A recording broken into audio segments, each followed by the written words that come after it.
Bianca Michelle Davis era uma garota de 17 anos cheia de sonhos e ela adorava passar o tempo dela nas redes sociais, que é onde ela sentia que ela podia ser ela mesma e fazer muitos amigos. Mas ela não imaginava que esse lugar que ela considerava um porto seguro poderia virar uma grande tragédia na sua vida.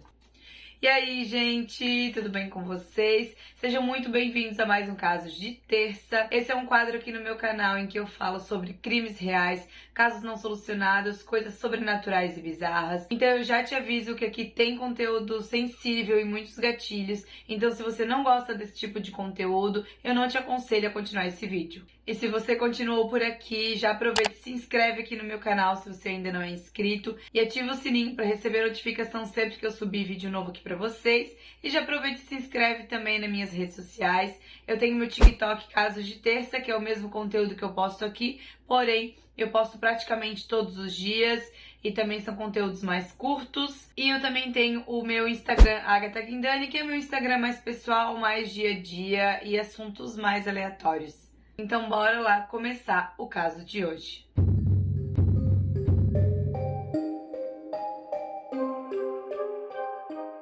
Bianca Michelle Davis nasceu no dia 2 de outubro de 2001 em Utica, New York, e ela era filha de Kim, que ficou grávida de Bianca aos 17 anos, e de Mark. Em casa as coisas não eram tão fáceis assim para Bianca, porque o pai dela era extremamente violento e abusivo com a sua mãe. Isso se agravou tanto que em diversas situações eles tiveram que chamar a polícia para intervir. Então, o relacionamento deles chegou ao fim um tempo depois. E apesar de toda essa situação difícil, a Bianca ela era uma menina muito positiva. Ela gostava muito de ajudar os outros, ela estava sempre ali de prontidão para o que os amigos e a família precisasse. Ela tinha uma personalidade única. Só que quando ela entrou no ensino médio, tudo começou a mudar. Ela se tornou uma menina muito ansiosa, tímida e retraída, e ela acabou tendo muita dificuldade de fazer novos amigos, de apresentar trabalhos em público, de frequentar festas do colégio, e isso fez com que ela começasse a ter muitas crises de pânico e não quisesse mais frequentar a escola. Chegou a fazer tratamento com diversos terapeutas,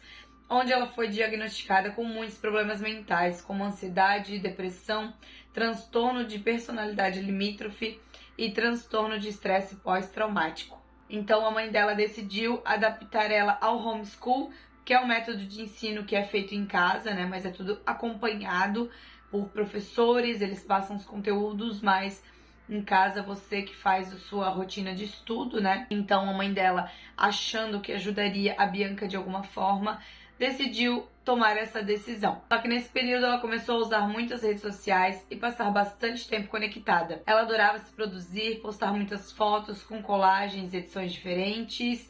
Ela era super ativa nas redes sociais, porque ali ela se sentia livre para ser quem ela realmente gostaria, sem se sentir ansiosa ou com medo. Ela também participava de muitos fóruns online, porque ela gostava muito de jogar, ela gostava muito de Minecraft, de animes, de mangás, então ela gostava tudo desse universo. E deixando bem claro, ela não era uma menina famosa, ela não era influenciadora digital, nada disso, porque teve muitas notícias na época que saíram falando isso, mas não. Ela tinha um número considerável de seguidores ali, mas a maioria eram conhecidos, eram colegas, pessoas da família.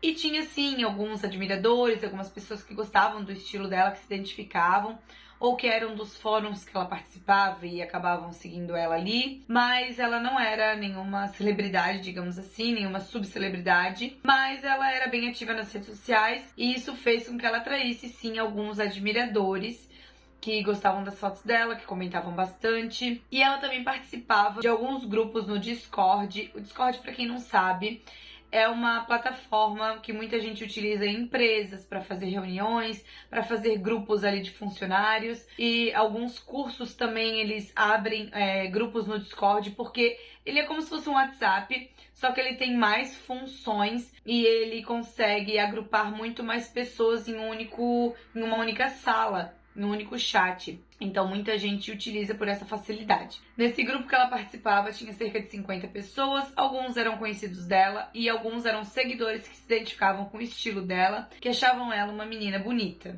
Como eu disse pra vocês, ela gostava muito de Minecraft, ela era totalmente obcecada por animes, por cosplays, então ela tava sempre mudando o cabelo dela, usando algumas perucas, e ela sempre criava diferentes pseudônimos de acordo com as pessoas que ela conversava. Assim ela conseguia viver uma personalidade que ela mesma criava na sua imaginação. Então isso fez com que ela passasse muitas e muitas horas no computador e no celular. Ela também era considerada uma e-girl, e isso chamava a atenção de muitos homens mais velhos que acabavam idolatrando ela. Um desses seguidores em específico era o Brandon Clark. Ele nasceu em 6 de outubro de 1997 e ele vivia num ambiente totalmente instável e muito violento. O seu pai abusou da sua mãe diversas vezes e chegou até a ser preso por manter ela refém com uma faca após algumas crises de ciúme. Depois de um tempo, a mãe dele também acabou presa por outros motivos e ele acabou indo para um orfanato, onde ele começou a demonstrar um comportamento um pouco preocupante. Então ele era muito obcecado por anime, por jogos online, por esses conteúdos que envolvem a cultura japonesa. Só que depois disso, a obsessão dele seria outra. Ele teria muita obsessão por garotas, inclusive garotas mais novas que ele. Alguns amigos dele até ficaram preocupados com seu comportamento, mas ele dizia que não precisavam se preocupar com o que ele fazia ou pensava, porque ele tinha tudo sob controle. E isso até acabou afastando esses amigos dele, porque realmente ele tinha um comportamento meio esquisito. Ele mandava mensagens para algumas garotas que tinham, sei lá, 12 anos, enquanto ele tinha 16. Ele era meio perseguidor, assim, e ele ia atrás de garotas mais novas, então esse comportamento dele já demonstrava um certo alerta, um certo perigo. Foi então que ele conheceu Bianca nas redes sociais, e na época ele estava com 21 anos e ela tinha acabado de completar 17. Então ali eles iniciaram uma amizade, e ele estava sempre enaltecendo ela, colocando a autoestima dela lá em cima, falando o quanto ela era uma garota incrível, uma garota legal, o quanto ele gostava de ter essa amizade com ela. Só que em alguns momentos ele ficava dizendo para os outros que ela era namorada dele e mandava mensagens deixando meio a entender que ele se sentia namorado dela, mas desde o início a Bianca deixou muito claro que o que ela queria dele era somente amizade, que ela gostava muito dele como amigo e que ela não queria levar esse relacionamento para outro nível, né? Nada que fosse romântico. Então ela sempre deixou isso muito claro pra ele e ele parecia lidar bem com isso, ele parecia ter aceitado numa boa, porque ela falou que ela tinha outras prioridades na vida no momento. Ela estava acabando de se formar no ensino médio e ela queria muito se dedicar aos estudos e ao futuro dela. Ela queria fazer faculdade de psicologia, acho que justamente por ela ter esses pensamentos ruins, por ela ter passado por todo esse período difícil, com esses problemas mentais que ela tinha. Então ela queria poder ajudar outras pessoas que tinham os mesmos diagnósticos que ela, então ela estava super preocupada em se focar no futuro. E a amizade deles se fortaleceu tanto que eles até saíam juntos, e ele chegou até ir na casa dela no dia da sua formatura no ensino médio e conheceu a sua família. A mãe da Bianca, ela descreveu o Brandon como um cara educado, ele tratava muito bem a sua filha, e ele não demonstrava que tinha nada de errado com ele, exceto esse fato, né, que ele dizia pra todos que ela era sua namorada, mesmo ela deixando bem claro que não queria nada com ele. E depois de um tempo, a Bianca até começou a reclamar com alguns amigos que ela tava preocupada com o Brandon, porque ele acabava mandando umas mensagens meio esquisitas pra ela, meio assustadoras, ele era um pouco insistente demais, só que os amigos, eles diziam que acreditavam que ele tava apaixonado, mas que logo ele ia desistir depois que ele visse que realmente não tinha chance com ela. Então no dia 13 de julho de 2019, Bianca, ela ia até o Queens pra ver um show de uma cantora canadense que ela gostava demais. E o Brandon, ele se ofereceu pra ir com ela, tanto pra fazer companhia, quanto pra poder dar carona, né, que ela ainda não dirigia. E a viagem era um pouco longa, então, como a família já conhecia ele, eles deixaram, porque eles acreditavam que era até bom que o Brandon iria junto pra cuidar da Bianca e tudo mais. Então eles partiram em viagem de carro até o Queens, que era um pouco distante da casa dela, para participar desse show. Então, quando eles chegaram lá no local do show, eles também encontraram um cara chamado Alex, que ele já estava conversando com a Bianca no Discord, eles tinham combinado de se encontrar lá no show, e supostamente eles teriam ficado juntos naquela noite, porque a Bianca tinha gostado dele, e a Bianca até chegou a encaminhar algumas mensagens de texto para uma amiga, contando sobre esse menino que ela tinha beijado durante o show e que ela tinha gostado muito. Porém, quem não gostou muito dessa situação foi o Brandon. Então, na volta pra casa, né, que os dois estavam juntos no carro, que ela tava de carona com ele ele confrontou a Bianca, ele ficou simplesmente perturbado, ele disse que ele não gostou daquela atitude da Bianca, e ela voltou a enfatizar que eles não tinham nada além de amizade, e que eles não tinham nenhum tipo de relacionamento, de namorados, nada disso. Então, ela era livre pra fazer as escolhas dela, ela era livre pra ficar com quem ela quisesse. Então, nesse momento, ele teve realmente um ataque de fúria tremendo, um ataque de ciúmes terrível. Ele pegou uma faca debaixo do banco dele e começou a a Bianca. E depois disso ele acabou cortando também a sua garganta. No outro dia, às 6h03 da manhã, foi enviado uma mensagem do usuário da Bianca no Discord que dizia: "Desculpe, vocês vão ter que encontrar outra pessoa para idolatrar." E na sequência foi enviada uma foto terrível de uma garota com cabelos escuros, com a sua garganta cortada. Os amigos de Bianca, inicialmente, eles achavam que era algum tipo de brincadeira, até que eles colocaram aquela imagem no servidor de pesquisa, eles não encontraram. E um dos usuários perguntou aonde que ela tinha conseguido aquelas fotos. E como resposta eles receberam: "Do meu carro. Eu fui a Bianca, seu idiota." Então, depois de cometer esse terrível assassinato, o Brandon começou a escrever coisas sem sentido e postar fotos do corpo da Bianca nas redes sociais. E essas imagens rapidamente começaram a se espalhar. Então, às 7h11 da manhã, o próprio Brandon fez uma ligação para a polícia, dizendo que tinha acabado de matar a Bianca e que ele ia se matar em seguida. Então, depois dessa ligação, a polícia chegou rapidamente no local. Eles encontraram um Brandon deitado em cima de uma lona verde do lado do carro, e tinha até uma pequena fogueira ali do lado que ele tinha acendido. E eles perceberam também que o notebook dele estava totalmente quebrado, ele tinha quebrado tudo, o disco rígido, o notebook inteiro. E também ele tinha pichado algumas palavras no chão, que estava escrito: "Que você nunca me esqueça quando estiver no chão." E quando ele percebeu que a polícia estava chegando perto, ele tentou a sua garganta e ainda tirou uma selfie e postou no Instagram. E logo em seguida a polícia viu o cabelo da Bianca saindo pelo lateral da lona.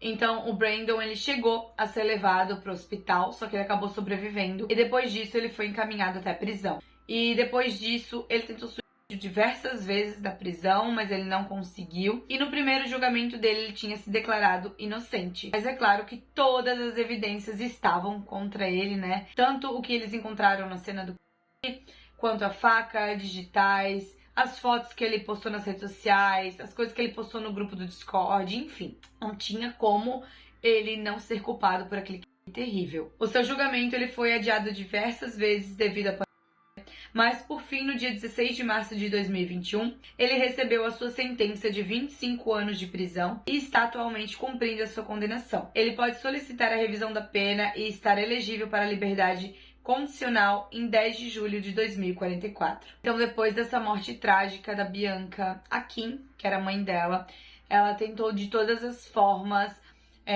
tirar essas fotos do ar, tirar essas fotos que estavam circulando na internet, né? Porque depois que viraliza, é muito difícil ter controle, principalmente porque essas imagens vão pra Deep Web. Então, a mãe dela fez de tudo pra tirar essas imagens, porque infelizmente a família ficou sabendo da tragédia justamente porque recebeu essas fotos por mensagem. Então pensa o trauma que essa família ficou depois disso. Então ela começou a convocar várias plataformas de mídia para bloquear essas imagens e aumentar o monitoramento. Ela começou até a trabalhar no lado de um congressista para propor a Lei Bianca, onde essa legislação ia exigir que as plataformas online desenvolveriam softwares para distinguir imagens violentas e tornar isso uma ofensa criminal e civil. Então a Kim, ela continua trabalhando muito forte para que essa Lei Bianca ela seja aprovada e que ela vire não só uma lei estadual lá em Nova York, mas também uma lei federal. Para homenagear a sua filha, ela também lançou o Bianca Michelle Davis Memorial Scholarship Fund,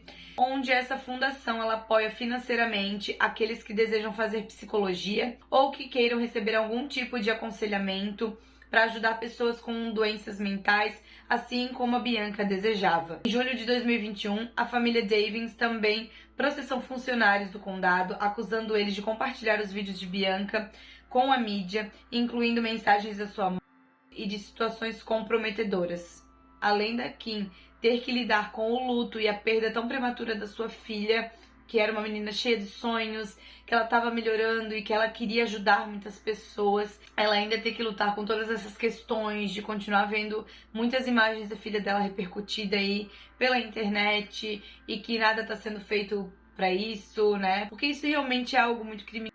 Essas fotos terríveis sendo espalhadas. E ela também se preocupa muito quando o Brandon puder sair da prisão, quando ele tiver essa liberdade dele, que ele possa fazer isso com outras pessoas, porque ele realmente demonstrava ser um garoto muito perturbado, que era muito obcecado, e ela espera que ele fique um bom tempo lá na prisão e que ela consiga colocar todas essas ideias dela em prática para que nenhuma família sofra mais com esse tipo de exposição. E isso serve de alerta também com as redes sociais, que hoje em dia tudo propaga muito rápido, é uma velocidade absurda. Então tudo que a gente posta, ter muito cuidado com a exposição que a gente vai ter, com as pessoas que a gente vai conversar, com pessoas que a gente vai se relacionar online. E o caso da Bianca não é o primeiro que aconteceu. Então tem muitos outros casos que começaram com algum tipo de relacionamento ali na internet e acabaram em tragédia. Então a gente tem que redobrar os cuidados. E principalmente quem tem filhos, quem tem crianças em casa, sempre estar observando, cuidar muito com o conteúdo que essas pessoas consomem, porque hoje a gente pode literalmente ter acesso a tudo. Então esse foi o caso de hoje. Se vocês querem algum outro caso em específico, deixem um comentário aqui embaixo que eu vou pegar a sugestão de vocês e trazer pra cá também. E comentem muito aí o que vocês acharam. Não esqueçam de curtir esse vídeo para que cheguem mais pessoas e o YouTube entenda que esse conteúdo é relevante de alguma forma. E é isso, gente. Um grande beijo e até o próximo vídeo aqui nesse canal.